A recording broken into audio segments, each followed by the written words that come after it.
ओम गणेशाय नमः। आप सभी का हमारे YouTube चैनल पर स्वागत है। आइए आज हम सुनते हैं वैशाख मास के स्नान की कथा तथा उसका महत्व। वैशाख मास में स्नान का विशेष महत्व है। वैशाख का महीना भगवान विष्णु जी को समर्पित है। वैशाख महीने में भगवान विष्णु व माता लक्ष्मी जी की पूजा करने से विशेष लाभ प्राप्त होता है। इस महीने में दान पुण्य तथा जप व तप का विशेष महत्व है और वैशाख मास में तुलसी माता की पूजा का भी विशेष महत्व है। इस मास में बड़े ही संयम से रहना चाहिए और कोई लड़ाई झगड़ा नहीं करना चाहिए। लोगों की सेवा करनी चाहिए व जल का दान करना चाहिए। वैशाख मास में तेल व तेल से बनी हुई चीजों को खाने से परहेज करना चाहिए और वैशाख स्नान की कथा सुननी चाहिए। इस कथा को सुनने से घर में सुख शांति आती है, व्यक्ति के पापों का नाश होता है और मोक्ष की प्राप्ति होती है। तो आइए अब हम सुनते हैं वैशाख माह के स्नान की कथा। जय हो विष्णु भगवान की, जय हो लक्ष्मी माता की। नर्मदा नदी के तट के पास एक बहुत पुराना छोटा सा गांव था। उस गांव में एक बुजुर्ग वैश्य दंपति रहता था।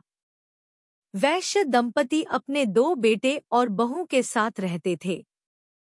उस वैश्य दंपति का रोजाना का नियम था कि वह रोज नर्मदा नदी के घाट पर जाकर स्नान करता था और वहीं से 1 लोटा जल लेकर सूर्य भगवान को अर्घ्य देता था। वहीं पर ही एक बड़ पीपल और आंकड़े के पेड़ को भी सींचता था। एक बार की बात है, वैशाख मास लगने वाला था तो वैश्य ने अपनी पत्नी से कहा कि मेरी तबीयत इन दिनों में ठीक नहीं है। कल से वैशाख मास भी लगने वाला है। मुझे लगता है कि मैं इस बार नर्मदा नदी पर जाकर स्नान नहीं कर पाऊंगा। ऐसा नहीं हो कि मेरा नियम टूट जाए।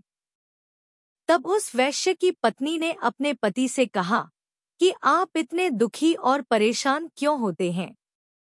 भगवान की कृपा से हमारे 2 बेटे और 2 बहुएं हैं। आप अपने दोनों बेटों और बहू से कह दो कि उनमें से कोई ना कोई आपको नर्मदा नदी से पानी की झारी भर के लाकर आपको दे देगा और आप स्नान कर लेना। वैश्य अपनी पत्नी से बोला कि इस बार मेरा मन कर रहा है कि हम दोनों जोड़े से वैशाख स्नान करें। तभी वैश्य की पत्नी बोली कि आपने तो मेरे मन की बात कह दी। हम दोनों एक साथ जोड़े से जरूर स्नान करेंगे। तब वैश्य दंपति ने अपने दोनों बेटे और बहुओं को अपने पास बुलाया और उनसे अपने मन की बात कही। वैश्य दंपति का बड़ा बेटा बोला कि बाबूजी, आपको तो पता ही है कि मैं नौकरी के लिए दूसरे शहर में आता जाता हूँ। मुझे जल्दी सवेरे ही घर से निकलना होता है तो मैं यह काम नहीं कर पाऊंगा। तभी बड़ी बहू बोली कि माँ, बाबूजी, मुझे भी सुबह सुबह इनका टिफिन तैयार करना होता है तो मैं भी नदी पर से आपको पानी की झारी लाकर नहीं दे पाऊंगी, क्योंकि 2-3 दिन की बात तो है नहीं जो मैं निभा लूं।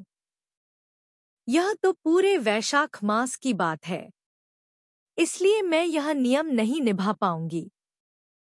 तब वैश्य दंपति के छोटे बेटे और बहू बोले कि माँ, बाबूजी, आप चिंता मत करो, हम दोनों आपको नर्मदा नदी से जल की झारी भरकर ला देंगे। आप दोनों घर पर ही वैशाख माह का स्नान जरूर करना। ऐसा कहकर दोनों बेटे बहू अपने अपने कमरों में चले गए।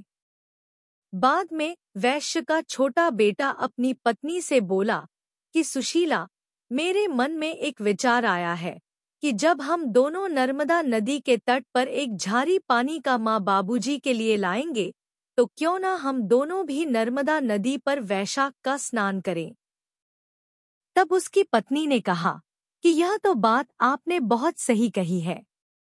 हम दोनों भी जोड़े से स्नान करें तो बहुत ही अच्छा होगा। उन दोनों ने जाकर अपने माता पिता से कहा कि माँ बाबूजी, आपके साथ हम भी जोड़े से स्नान करना चाहते हैं। यह सुनकर वैश्य दंपति को बड़ी प्रसन्नता हुई। अगले दिन सुबह जल्दी ही वैश्य दंपति के छोटे बेटे और बहू नर्मदा नदी के घाट पर पहुंच गए। वैश्य के छोटे बेटे और बहू ने नर्मदा घाट पर स्नान किया।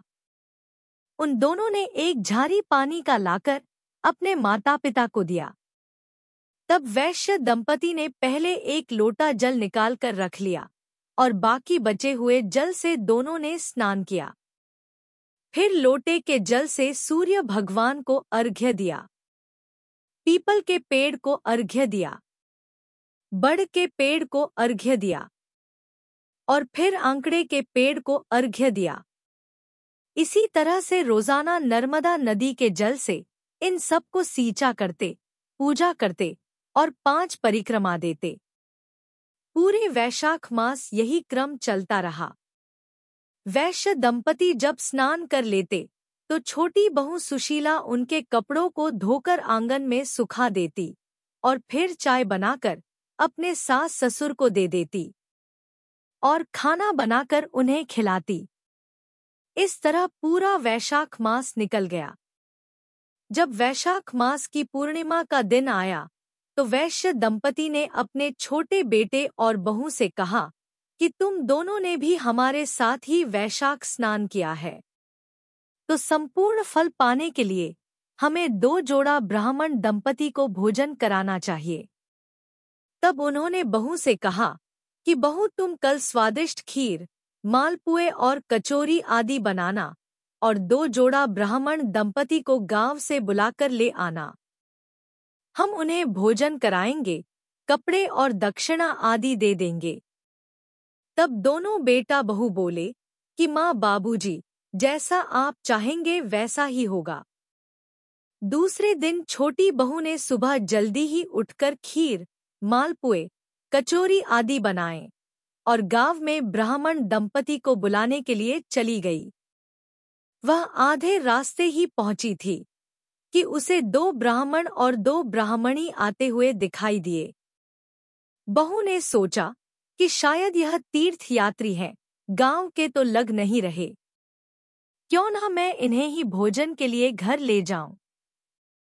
तब छोटी बहू ने उनको प्रणाम किया और बोली कि पंडित जी, आपको मेरा प्रणाम है। मेरे सास ससुर ने वैशाख स्नान किया है और अब मेरे सास ससुर 2 जोड़ा ब्राह्मण को भोजन कराना चाहते हैं। कृपया आप मेरे साथ मेरे घर भोजन करने के लिए चलिए। तब वह पंडित और पंडिताइन बोले, पुत्री, हम तो तीर्थ यात्री हैं, हमें भोजन मिल जाए, इससे अच्छा और क्या हो सकता है। वैश्य दंपति की छोटी बहू उन 2 जोड़ा ब्राह्मण ब्राह्मणी को घर लेकर आई।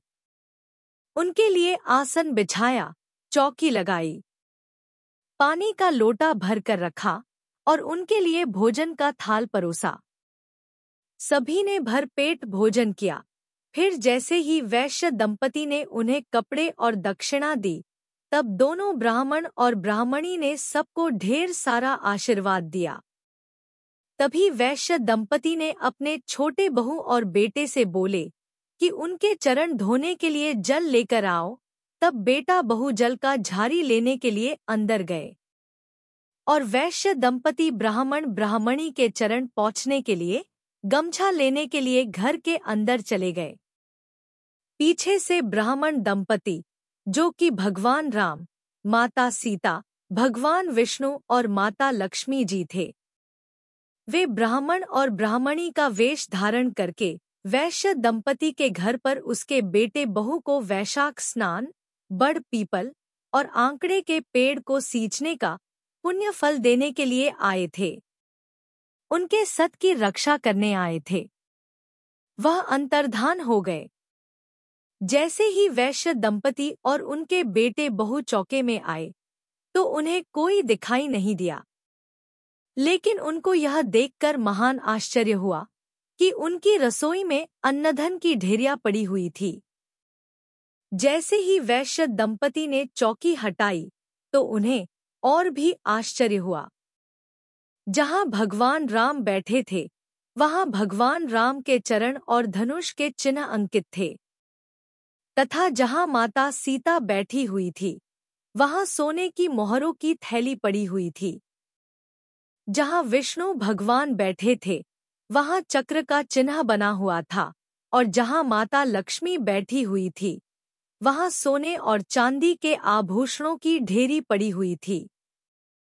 यह खबर पूरे गांव में आग की तरह फैल गई कि वैश्य दंपति के घर भगवान राम, सीता, विष्णु भगवान और माता लक्ष्मी जी प्रकट हुए हैं। तो वैश्य दंपति के घर लोगों के दर्शनों का तांता लग गया। जब वैश्य दंपति के बड़े बेटे बहू को पता चला तो उन्हें बहुत दुख हुआ कि अगर हम भी वैशाख स्नान करते और माँ बापूजी के लिए नर्मदा नदी से जल स्नान करने के लिए झारी लाते तो आज हमें भी भगवान के दर्शन होते। उस दिन वैश्य दंपति ने पूरे गांव में यह ढिंढोरा पिटवा दिया कि पूरे वैशाख मास में स्नान करने, बड़, पीपल और आंकड़े के पेड़ की पूजा करने से घर से दरिद्रता दूर हो जाती है, घर में अन्नधन और सुख समृद्धि बढ़ती है। इसलिए अगर पूरे वैशाख मास में व्रत करना संभव न हो सके तो वैशाख मास में स्नान करने के बाद बड़, पीपल और आंकड़े के पेड़ की पूजा अवश्य करें। इससे उसके घर की दरिद्रता दूर हो जाती है। हे बड़, पीपल देवता, हे वैशाख देवता, जैसा आपने वैश्य दंपति और उसके छोटे बेटे बहू को दिया है वैसा सबको देना। कहानी कहने वाले को, कहानी सुनने वाले को और हुक्कारा भरने वाले को सभी पर अपनी कृपा दृष्टि बनाए रखना। जय हो श्री सीता माता की, जय हो श्री राम जी भगवान की, जय हो श्री लक्ष्मी माता की, जय हो श्री विष्णु भगवान की। आइए अब सुनते हैं गणेश जी की कहानी। बहुत समय पहले की बात है। एक दिन गणेश जी धरती पर सैर कर रहे थे। सैर करते करते वह एक अनाज के खेत में पहुंच गए। अब गणेश जी को भूख लगने लगी और भूख लगने के कारण उन्होंने उस खेत में से 12 अनाज के दाने तोड़कर खा लिए। वह खेत सेठ धनीराम जी का था। कुछ समय बाद गणेश जी को अपने किए पर पछतावा होने लगा, क्योंकि उन्होंने सेठ धनीराम जी से बिना पूछे ही उनके खेत से अनाज के दाने चुरा कर खा लिए थे। फिर गणेश जी ने सोचा कि अब अपने किए बुरे कर्म का और चोरी का प्रायश्चित तो करना ही पड़ेगा। इसलिए उन्होंने सेठ धनीराम जी के यहाँ 12 साल के लिए नौकरी करने की ठान ली। और उसके बाद दूसरे दिन विनायक जी 13 साल के लड़के का रूप लेकर नौकरी मांगने के लिए धनीराम सेठ जी के घर पर पहुंच गए और उन्होंने सेठ जी को अपना नाम गणेश बताया। गणेश जी से सेठ जी ने विनायक भगवान की बुद्धिमानी की परीक्षा लेने के बाद खुशी खुशी उसे नौकरी पर रख लिया। अब गणेश भगवान एक सामान्य मनुष्य के रूप में सेठ जी के यहाँ घर पर रहने लगे और सेठ जी जो भी काम बताते वह कर दिया करते। एक दिन सेठ जी की पत्नी शाम के समय घर का काम खत्म करने के बाद राख से हाथ धोने जा रही थी कि यह देख गणेश जी ने सेठानी जी का हाथ पकड़कर जबरदस्ती मिट्टी से हाथ धुलवा दिए। गणेश जी की इस हरकत से सेठानी नाराज हो गई और उन्होंने सेठ जी के कमरे में जाकर गणेश जी की शिकायत कर दी। सेठानी से सब कुछ सुनने के बाद सेठ धनीराम ने गणेश को बुलाया और इस हरकत का कारण पूछा तो गणेश जी बोले कि सेठानी जी शाम के समय राख से हाथ धो रही थी और ऐसा करने से घर की लक्ष्मी नाराज होकर चली जाती है और घर में आर्थिक समस्याएं उत्पन्न हो जाती हैं। इसलिए मैंने उनके हाथ मिट्टी से धुलवा दिए। इससे घर पर माता लक्ष्मी की कृपा बनी रहती है। यह सब सुनकर सेठ जी ने सोचा कि गणेश की बात तो बड़ी ही सही है। उसके कुछ दिन बाद कुंभ मेले का शुभ अवसर आया। सेठ जी ने गणेश को बुलाया और कहा, सेठानी जी को कुंभ मेले में स्नान करा लाओ। अब सेठानी और गणेश जी दोनों कुंभ स्नान के लिए मेले में पहुंच गए। वहां पहुंचने के बाद सेठानी स्नान करने के लिए नदी के किनारे पर बैठकर नहाने लगी। उन्हें ऐसा करते देखकर गणेश दौड़कर आए और सेठानी जी के दोनों हाथ पकड़कर उन्हें नदी के अंदर लेकर गए, उनसे पानी में डुबकी लगवाई और फिर किनारे पर ले आए। अब गणेश की इस हरकत से सेठानी का गुस्सा 7वें आसमान पर पहुंच गया। सेठानी जी घर पर आते समय रास्ते में गणेश को ताने पर ताने मार रही थी, लेकिन भगवान गणेश चुपचाप बैठे हुए सब कुछ शांति से सुन रहे थे। घर आते ही सेठानी ने सेठ जी के पास फिर से गणेश की शिकायत कर दी। सेठ जी ने तुरंत ही गणेश को बुलाया और पूछा, तुमने ऐसा क्यों किया? गणेश जी बोले कि सेठ जी, सेठानी नदी के किनारे पर बैठकर गंदे पानी से नहा रही थी, तो मैंने उन्हें नदी में ले जाकर साफ पानी में डुबकी लगवाई। ऐसा करने से उन्हें अगले जन्म में बहुत बड़ा राजपद और वैभव मिलेगा। सेठ जी ने सोचा कि गणेश के विचार कितने अच्छे हैं, मेरे परिवार के बारे में भला ही सोचता है। कुछ दिन बाद सेठ जी ने घर पर पूजा रखी। पंडित जी के आने के बाद पूजा शुरू करने के लिए सेठ जी ने गणेश से कहा, जाओ और सेठानी जी को बुलाकर लाओ। सेठ जी की आज्ञा के अनुसार गणेश जी सेठानी जी को बुलाने गए। उसी समय सेठानी काली चुनरी ओढ़कर कमरे में से बाहर आ रही थी। यह देखते ही गणेश जी ने वह काली चुनरी उतारकर और फाड़कर फेंक दी और कहा कि पूजा के लिए लाल रंग की चुनरी ओढ़ कर आइए। अब सेठानी जी बहुत ज्यादा नाराज हो गई और गणेश पर चिल्लाने लगी। यह आवाज सुनकर सेठ जी वहां पर भागते हुए आए और पूछा कि क्या हुआ। तब सेठानी बोली, गणेश ने मेरी चुनरी फाड़ दी। फिर सेठ जी ने गणेश को बहुत डांटा और पूछा कि तुमने ऐसा क्यों किया। जवाब में गणेश ने कहा कि सेठ जी, पूजा में कभी काला वस्त्र नहीं पहनते, ऐसा करने से शुभ काम सफल नहीं होते, इसलिए मैंने ऐसा किया। सेठ जी ने सोचा कि गणेश है तो बहुत ही समझदार। इसी तरह लीला रचाते हुए उस घर में गणेश जी को 12 साल बीत गए। फिर एक दिन सेठ जी ने नया कारोबार शुरू करने से पहले घर में पूजा रखी। पूजा करते करते उनको याद आया कि पूजा की सामग्री में गणेश भगवान की मूर्ति तो लाना भूल ही गए। तब उन्होंने अपने नौकर गणेश से पूजा घर से भगवान विनायक जी की मूर्ति लाने के लिए कहा। गणेश बोला कि आप मुझे ही मूर्ति समझकर पूजा में विराजमान कर लो, आपके सारे काम शुभ और सफल हो जाएंगे। यह सुनकर सेठ जी को गुस्सा आ गया और बोले, गणेश, तुम अब तक तो सेठानी से मजाक करते थे, अब मुझसे भी मजाक करने लगे हो। जवाब में गणेश जी ने मुस्कुराते हुए कहा, नहीं सेठ जी, मैं मजाक नहीं कर रहा, मैं सत्य वचन कह रहा हूँ। इतना कहने के बाद नौकर गणेश ने अपना असली भगवान गणेश रूप धारण कर लिया। साक्षात गणेश भगवान को सामने देखकर सेठ और सेठानी उनके चरणों में नतमस्तक हो गए और उन्होंने अपनी पूजा संपन्न कर ली। उसके पश्चात सेठ सेठानी को आशीर्वाद देकर गणेश जी देखते ही देखते अंतर्धान हो गए।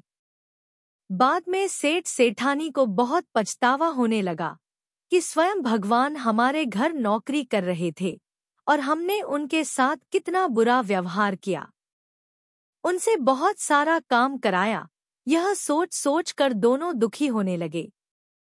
फिर उसी रात सेठ और सेठानी के सपने में गणेश भगवान प्रकट हुए और उन्हें समझाया कि मैंने 12 साल पहले तुम्हारे खेत से 12 अनाज के दाने बिना पूछे तोड़ लिए थे और इस कर्म का दोष दूर करने के लिए मैं 12 साल से तुम्हारे घर पर नौकरी कर रहा था। अब तो धनीराम सेठ और सेठानी जी के जीवन की काया पलट हो गई और वे धन धान्य से बहुत संपन्न हो गए। हे गणेश जी महाराज, आपने जैसी माया धनीराम सेठ जी पर की, वैसी ही माया सब पर करना। इस कहानी को पढ़ने वाले और सुनने वाले हर एक व्यक्ति पर अपनी कृपा बरसाना। जय हो गणेश भगवान की, जय हो विनायक भगवान की। आइए अब हम सुनते हैं लपसी और तपसी की कथा। लपसी और तपसी की कथा हर एक व्रत, पूजा पाठ व कथा के बाद में अवश्य सुननी चाहिए। एक लपसी था और एक तपसी था। तपसी हमेशा भगवान की तपस्या करता था, लेकिन उसे चोरी करने की आदत थी। लपसी रोजाना 1.25 सेर की लापसी बनाता और पहले भगवान को भोग लगाता, उसके बाद में स्वयं भोजन करता। दोनों भाइयों का यही नियम था। एक दिन किसी बात को लेकर दोनों में कहासुनी हो गई।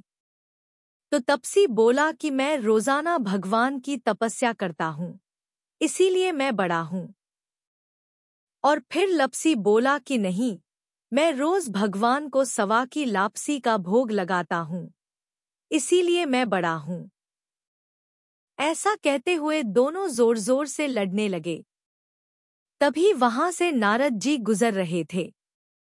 दोनों को लड़ता हुआ देखकर वहां आए और उनसे पूछा कि तुम दोनों क्यों लड़ रहे हो। तो दोनों ने अपने लड़ने का कारण बताया और अपने आप को बड़ा बताया। तब नारद जी बोले कि मैं तुम्हारा फैसला कर दूंगा। मैं कल आऊंगा और बता दूंगा कि कौन बड़ा है। दूसरे दिन लपसी और तपसी नहाकर अपनी रोज की भक्ति करने आए। तो नारद जी ने छुपकर 1.25 करोड़ की एक एक अंगूठी उन दोनों के आगे रख दी।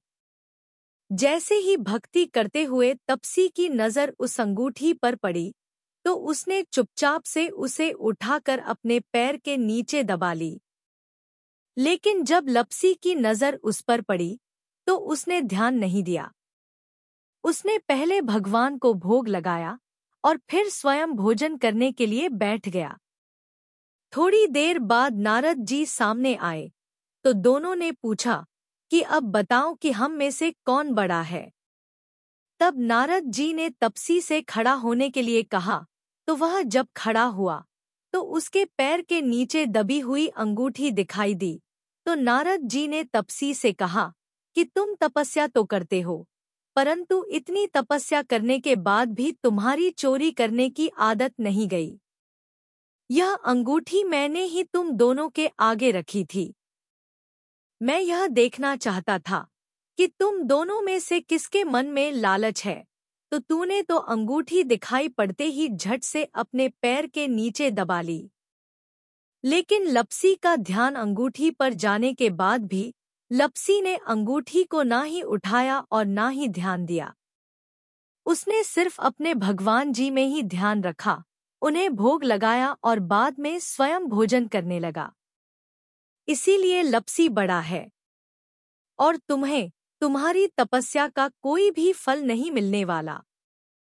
जितनी चाहे मर्जी तुम तपस्या कर लो, तुम्हें इसका कोई भी फल नहीं मिलेगा।